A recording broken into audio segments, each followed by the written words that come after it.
রাব্বুল আলামিন বলছেন বলো জি কুল ইন্না সলাতি নিশ্চয় আমার নামাজ ওয়া নুসুকি আমার কুরবানি ওয়া মাহইয়ায়া আমার জীবন ওয়া মামাতি আমার মৃত্যু লিল্লাহি রাব্বিল আলামিন। একমাত্র কার জন্য? আমার নামাজ কার জন্য? আমার জীবনটা কার জন্য? আল্লাহর জন্য আমার জীবনটা আমি উৎসর্গ করব। যদি উৎসর্গ করতে পারি আল্লাহ রাব্বুল আলামিন তাহলে বলতেছেন তোমাদের জান তোমাদের মাল আমি আমার জান্নাতের বিনিময়ে খরিদ করেছি। কি বলেন ঠিক আছে কিনা?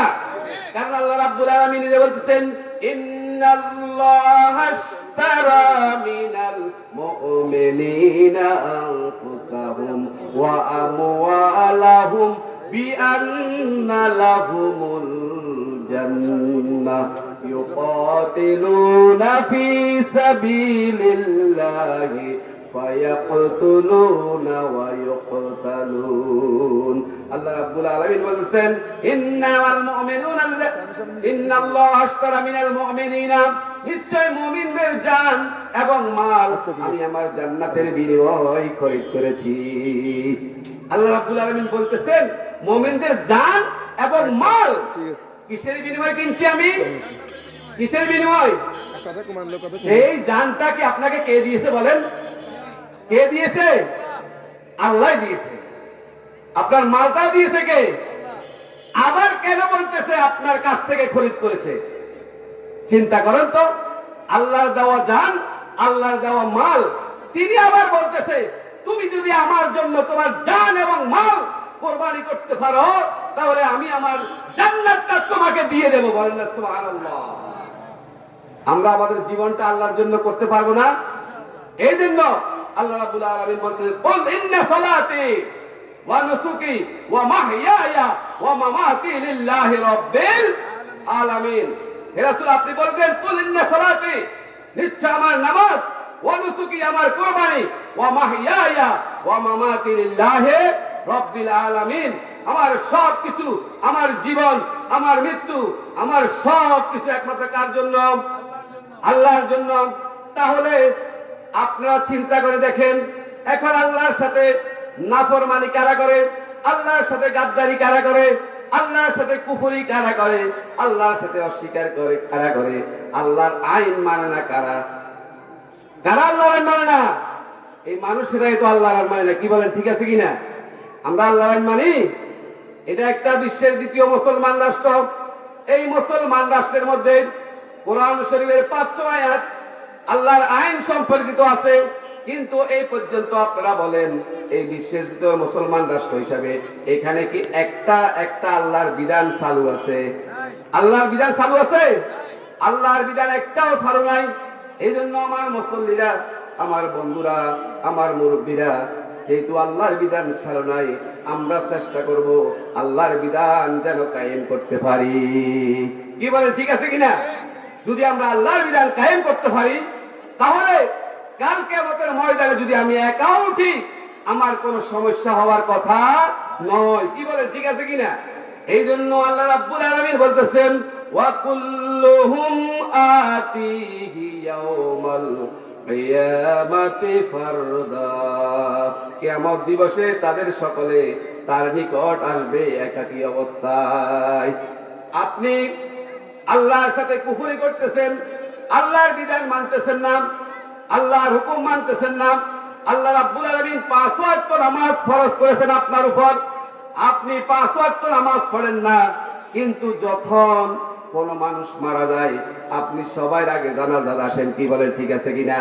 কিন্তু আমাদের দেশের ইমাম সাহেবেরা, হুজুর সাহেবেরা প্রতিদিন বলতেছে এটা থেকে শিক্ষা গ্রহণ করেন, কিন্তু দেখা গেছে আল্লাহর অনেক বান্দা ওযু ছাড়াও জানাজাত চলে আসে, কিন্তু 5 ওয়াক্ত নামাজ আল্লাহ রাব্বুল আলামিন যে ফরজ বিধান দিয়েছেন এটা অনেকে মানে না। কি বলেন ঠিক আছে কিনা?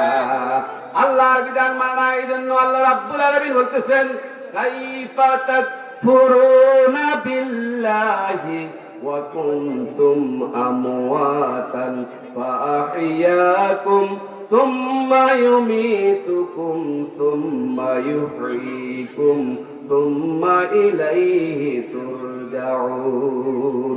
আল্লাহ রাব্বুল আলামিন বলছেন কাইফা তাকফুরুনা বিল্লাহ, কেমন করে কেন তোমরা আল্লাহর সাথে কুফরি করতেছো? ওয়া কুনতুম আমওয়াতান, তোমরা ছিলে নিষ্প্রাণ, ফাআহিয়াকুম, তিনি তোমাদেরকে জীবন দিয়েছেন, সুম্মা ইউমিতুকুম, আবার তোমাকে মৃত্যু দান করবেন, সুম্মা ইউহয়িকুম, আবার তিনি তোমাকে জীবন দিবেন, সুম্মা ইলাইহি তুরজাউন, আবার তোমাকে সেই রবের দিকে চলে যেতে হবে। কি বলে, ঠিক আছে কিনা, যাইতে হবে কিনা? এখন যাইবেন যে সেইখানে যখন একা একা উঠবেন, আল্লাহ রাব্বুল আলামিন বলতেছেন মানুষ সেদিন হাসর ময়দানে নিজের পাপের বোঝা নিজেকে বহন করতে হবে। আপনার পাপের বোঝা আপনার ভাই বহন করবে না, আপনার বাবা বহন করবে না, আপনার স্ত্রী বহন করবে না, আপনার এত কষ্ট করে ছেলে মেয়েরাও বহন করবে না।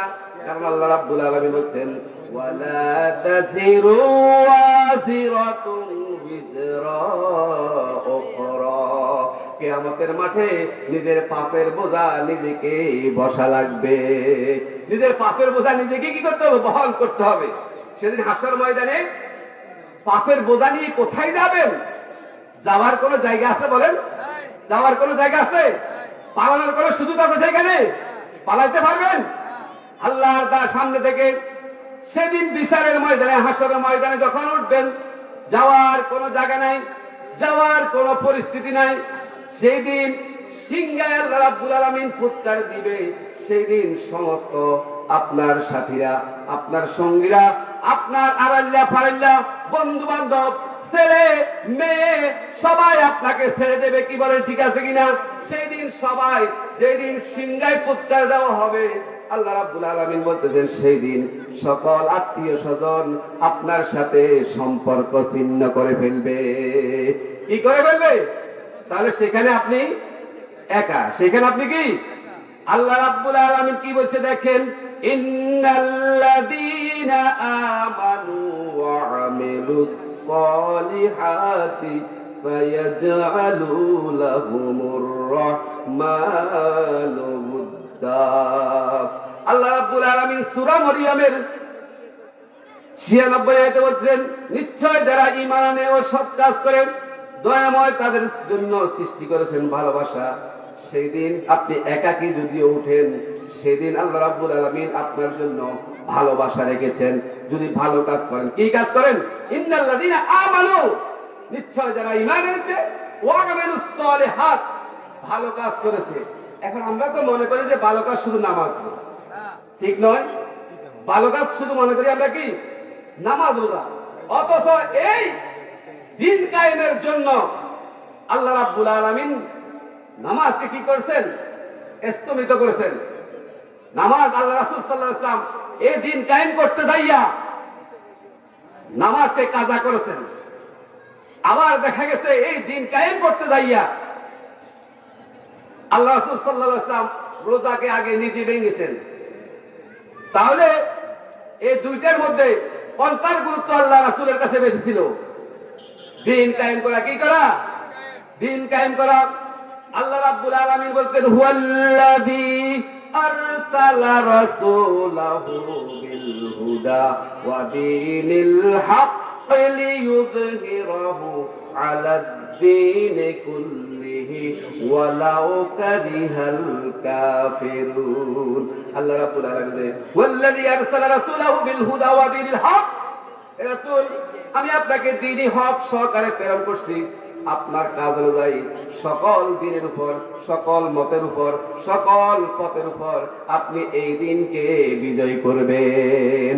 এই দিনকে কি করবেন? বিজয় করবেন। কিন্তু আমরা তো মনে করি শুধু ইসলামটা নামাজ রোজার মধ্যে সীমাবদ্ধ। কি বলে, ঠিক নয়? আর কিছু পয়সা হলে হজ করি, আর কিছু হলে একটু বেশি, কিছু হলে যাকাত দিই।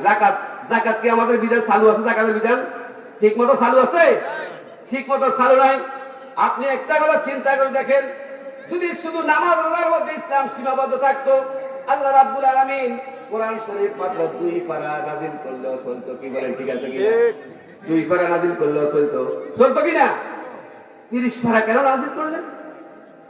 কারণ যদি ইসলাম নামাজ রোজার মধ্যে পাঞ্জাবি টুপি এর মধ্যে যদি সীমাবদ্ধ থাকতো, তাহলে দেখা যেত আল্লাহ রাব্বুল শুধু কোরআন শরীফ 2 পারায় নাযিল করতেন, 30 পারার দরকার ছিল না। ছিল না। কারণ আল্লাহ রাব্বুল আলামিন রাসূল প্রেরণের উদ্দেশ্য ছিল একটাই, মানুষের তৈরি করা মতবাদ খতম করে সেইখানে আল্লাহর রাজত্ব কায়েম করার জন্য আল্লাহ রাব্বুল আলামিন যুগে যুগে তার রাসূলদেরকে প্রেরণ করেছেন। আল্লাহ রাব্বুল আলামিন এজন্য তার রাসূলকে বলতেছেন, ওয়াল্লাযী আরসালা রাসূলাহু বিল হুদা ওয়া দীনিল হক লিইয়ুযহিরাহু আলাদ-দীনি কুল্লিহি ওয়ালাউ কারিহাল কাফিরুন। হে রাসূল, আপনি যখন দ্বীনের কাজ করতে যাইবেন, দ্বীনের যখন বিজয় করবেন, তখন দেখবেন কাফেরদের অন্তরে জ্বালা যন্ত্রণা সৃষ্টি হয়ে যাবে। আচ্ছা, কাফেরদের অন্তরে জ্বালা যন্ত্রণা সৃষ্টি হলে কি আল্লাহ রাসূলকে এই কাজ থেকে দূরে থাকবেন? দূরে থেকেছেন? দূরে থাকেন নাই। আপনারা দেখেন আল্লাহ রাসূল সাল্লাল্লাহু আলাইহি ওয়াসাল্লামকে তার চাচা আবু তালেব এরকম ভালোবাসছিলেন, বেশি ভালোবাসছিলেন কিনা? সবচেয়ে বেশি ভালোবাসতেন। নিজের ছেলেকে পাশে না রাখে মুহাম্মদ সাল্লাল্লাহু আলাইহি ওয়াসাল্লামকে পাশে রেখেছেন। এখন আপনি বলেন, সে যে রাসূলকে এত ভালোবাসা দিয়েছে, অথচ আল্লাহ রাব্বুল আলামিন সেই চাচার জন্য জাহান্নাম বরাদ্দ, কি বলে ঠিক আছে কিনা? কারণ সেই রাসূলকে শুধু ভালোবেসেছিল, রাসূলের অনুসরণ করে নাই। আমরাও এখন রাসূলকে ভালোবাসি কি দিয়ে? ইয়া নবী সালামু আলাইকা, এরপরে গরম গরম জিলাপি খাই, কি বলেন ঠিক আছে কিনা? আমাদের ভালোবাসাটা শুধু জিলাপির মধ্যে। দেখেন তার চাচা আবু তালেব আল্লাহ রাসূল সাল্লাল্লাহু আলাইহি ওয়াসাল্লামকে ভালোবেসেছিলেন, কিন্তু ভালোবাসার পরেও এই চাচার জন্য আল্লাহ রাব্বুল আলামিন জাহান্নাম অবধারিত করে রেখেছিলেন। কারণ আল্লাহ রাব্বুল আলামিন বলতেছেন, কুল ইন কুনতুম তুহিব্বুনাল্লাহ ফাত্তাবিউনি ইউহিব্বুকুমুল্লাহ ওয়া ইয়াগফির লাকুম যুনুবাকুম ওয়াল্লাহু গফুরুর রহিম। আল্লাহ রাব্বুল আলামিন বলেন, কুল ইন কুনতুম তুহিব্বুনাল্লাহ। আমাদের দেশের কিছু আলেমরা ওয়াজ করে, কি ওয়াজ করে জানেন আপনারা? যদি আল্লাহকে পাইতে চাও তাহলে রাসূলকে ভালোবাসো। কি করো? ভালোবাসো। আচ্ছা, তাই পৃথিবীর সমস্ত মানুষ আবু তালেব যে ভালোবাসা দিয়েছে, সমস্ত পৃথিবীর মানুষকে রাসূলকে সে ভালোবাসা দিতে পারবে? পারবে বলেন? অথচ রাসূলকে ভালোবেসে, কিন্তু তার জন্য জাহান্নাম অবধারিত হয়ে গেছে। কি বলেন ঠিক আছে কিনা? তার জন্য জাহান্নাম কি হয়ে গেছে?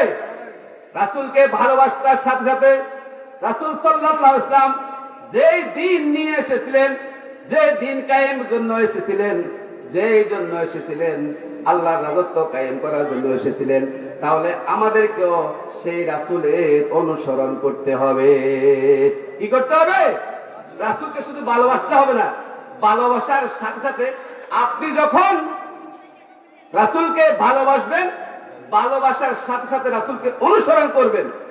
রাসূল সাল্লাল্লাহু আলাইহি ওয়াসাল্লাম যে কাজ করেছে, রাসূল সাল্লাল্লাহু আলাইহি ওয়াসাল্লাম যে দ্বীন নিয়ে এসেছে, রাসূল সাল্লাল্লাহু আলাইহি ওয়াসাল্লাম যে বিধান নিয়ে এসেছে, আপনি যদি সেই বিধান মানেন তাহলে আপনি রাসূলের অনুকরণ করলেন। বুঝেন নাই? রাসূলের কি করলেন? অনুসরণ করলেন। রাসূলের অনুসরণ করার মাধ্যমে যদি আপনি রাসূলকে ভালোবাসতে পারেন, তাহলে আল্লাহ রাব্বুল আলামিন বলতেছেন, আমিও আমার ভালোবাসাটা তোমার জন্য শুরু করব। আল্লাহ রাব্বুল আলামিন সেই কথাই বলতেছেন, ওয়া কুল্লুহুম আতিহি ইয়াউমাল কিয়ামাতি ফারদা ইন্নাল্লাযীনা আমানু ওয়া আমিলুস সালিহাতি সায়াজআলু লাহুমুর রাহমানু উদ্দা। কিয়ামত দিবসে তাদের সকলে তার নিকট আসবে একাকী অবস্থায়। নিশ্চয় যারা ঈমান আনে, সৎ কাজ করে, দয়াময় তাদের জন্য সৃষ্টি করেছেন ভালোবাসা। দয়াময় তাদের জন্য কি সৃষ্টি করেছেন? ভালোবাসা। আল্লাহর ভালোবাসা পাইতে হলে কার অনুসরণ করতে হবে? কার অনুসরণ করতে হবে? আপনি দেখেন আব্দুল্লাহ ইবনে উবাই নাম শুনছেন? ইসলামের বড় উপকারী মানুষ, ইসলামের সবচেয়ে কি বেশি দুশ্মন, অথচ রাসূল সাল্লাল্লাহু আলাইহি ওয়াসাল্লামের পিছনে নামাজ পড়তো। কোথায় নামাজ পড়তো? আমাদের দেশের বাইতুল মোকাররমের পিছনে নামাজ, ইমাম সাহেবের পিছনে নামাজ পড়তো। কার পিছনে পড়ছে? রাসূল সাল্লাল্লাহু আলাইহি ওয়াসাল্লাম যখন খুতবা দিতেন তখন তিনি সবার আগে উঠে দাঁড়াই যাইতেন, দাঁড়াই বলতেন এখন খুতবা দিবে আব্দুল্লাহ ইবনে মুহাম্মদ, আপনারা তার কথা শুনবেন, তার কথা মানবেন। অথচ যখন তিনি আল্লাহ রাসূলের থেকে আলাদা হতেন তখন বলতেন যে পিছনে পিছনে আল্লাহ রাসূলের গোপন ষড়যন্ত্র করত, সামনে বলতো কি, কিন্তু সেও আল্লাহ রাসূলকে ভালোবাসছিল। কেমন ভালোবাসি দেখেন, একদিন আল্লাহ রাসূল সাল্লাল্লাহু আলাইহি ওয়াসাল্লামের মুখে শুনলেন আব্দুল্লাহ এবং আব্দুর রহমান, এই দুইটা নাম আল্লাহর কাছে সবচেয়ে বেশি প্রিয়। বাড়িতে যাইয়া সাথে সাথে ধরে বাড়িতে চলে গেল আব্দুল্লাহ ইবনে উবাই, যাই সবার নাম রাখা শুরু করলাম আব্দুল্লাহ এবং আব্দুর রহমান। দেখেন কেমন ভালোবাসছে, অথচ তার জন্য তার ঠিকানা কোথায়? আল্লাহ রাব্বুল আলামিন বলতেছেন, এ আব্দুল্লাহ ইবনে উবাই, এ রাসূল, আপনি যদি আব্দুল্লাহ ইবনে উবাইয়ের জন্য একবার নয় 70 বার যদি ক্ষমা চান, তাকে ক্ষমা করা হবে না। তাকে কি করা হবে না? ক্ষমা করা হবে না। আল্লাহ রাসূল সাল্লাল্লাহু আলাইহি ওয়াসাল্লাম দয়াময়, দয়ার সাগর, তিনি বললেন আমি তাহলে 71 বার ক্ষমা চাইবো। দেখছেন নি আল্লাহ বলতেছে দেখি 70 মাররা, যদি আপনি তার জন্য 70 বার ক্ষমা চান তাকে কি করা হবে না? ক্ষমা করা হবে না। আল্লাহ রাসূল তো দয়ার সাগর, তিনি বলতেন তাহলে আমি 71 বার চাবো। দেখেন কেমন ভালোবাসা। এরপরে আল্লাহ রাব্বুল আলামিন বলতেন ফালা ইয়াসআল্লাহ, তাকে কখনো আল্লাহ ক্ষমা করবেন না। 71 বার এবারে বলতেছে কি কখনো তাকে কি করা হবে না? ক্ষমা করা হবে না। তাহলে আব্দুল্লাহ ইবনে উবাই আল্লাহ রাসূলকে ভালোবাসলেন। এরপরে তার